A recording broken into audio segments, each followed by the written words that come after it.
হঠাৎই ইচ্ছে হলো রসগোল্লা বানাবো, তাই ঘরে ভিনেগার না থাকা সত্ত্বেও ছানা কাটানোর পাউডার ছিল, সেটা দিয়ে দুধটাকে ভালো করে কাটিয়ে নিয়ে ছানাটাকে ভালো করে জল ঝরিয়ে নিয়েছিলাম।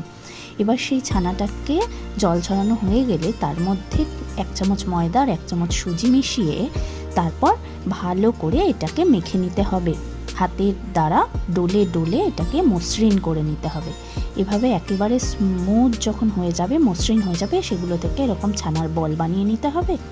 আর আমি যেহেতু গুড়ের রসগোল্লা করেছিলাম, তো প্রথমেই আমি জল আর খানিকটা পাটালি গুড়, খেজুরের পাটালি গুড়, সেটা দিয়ে জলটাকে ফুটিয়ে নিয়েছিলাম। তারপর সেখানে এই ছানার বলগুলো দিয়ে একে একে ভালো করে ফুটিয়ে নিয়েছিলাম, এবং ফুটলেই কিছুক্ষণের মধ্যেই দেখবেন রসগোল্লাগুলো বেশ বড় বড় সাইজের হয়ে যাবে। আমার রসগোল্লা রেডি হয়ে গেছিল, আর বাবা খেয়ে বলেছিল যে দারুণ হয়েছে। তো আপনারাও বানান আর জানাবেন কিন্তু।